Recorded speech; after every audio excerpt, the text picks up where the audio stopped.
Good morning. Welcome to Tuesday, September the 7th.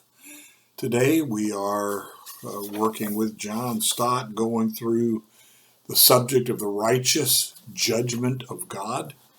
And today's devotion is entitled The Lamb and the 144,000. The Lamb and the 144,000. The suggested reading is Revelation chapter 14, verses 1 through 5. The lead-in verse for us today is verse 1 of that passage. Then I looked, and there before me was the Lamb, standing on Mount Zion, and with him 144,000 who had his name and his Father's name written on their foreheads. It would be hard to conceive a sharper contrast than the one John paints between chapters 13 and 14 of Revelation.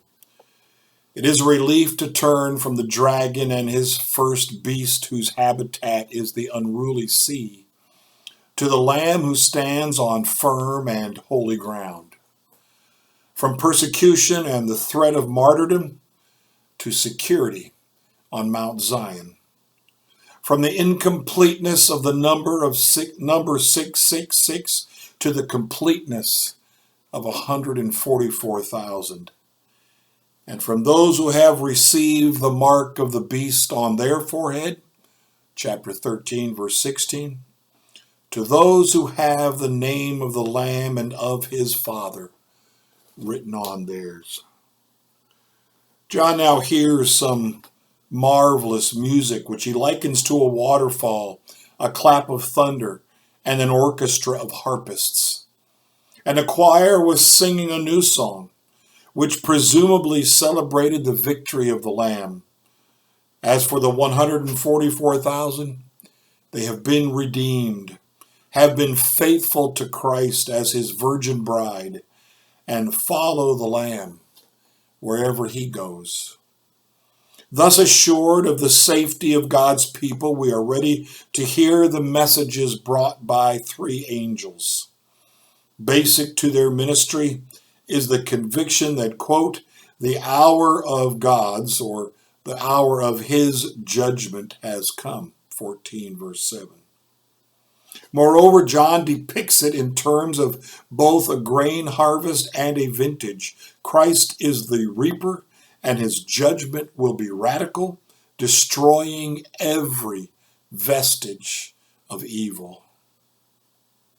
Before John describes the outpouring of the 7 bowls of God's wrath, which will be reminiscent of the plagues in Egypt, he draws a striking analogy between Israel's exodus from Egypt and the redemption achieved by Christ.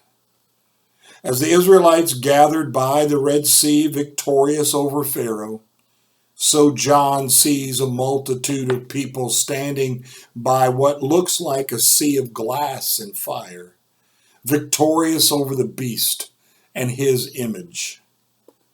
As Miriam took her tambourine to celebrate God's triumph, so the victorious people of God celebrate with harps.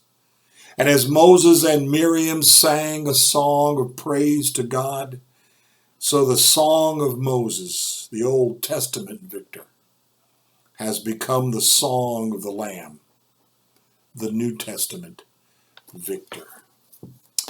Amen. Amen. Again, a lot of imagery.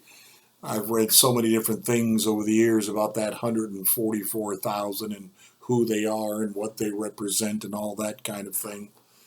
I like the symbolism. They represent those. They're not all of those. They represent those who've been faithful to the Lord, as John Stott uses the term, as a virgin bride. Faithful, and unsullied. Oh, we're so thankful for the hope that lies ahead for us.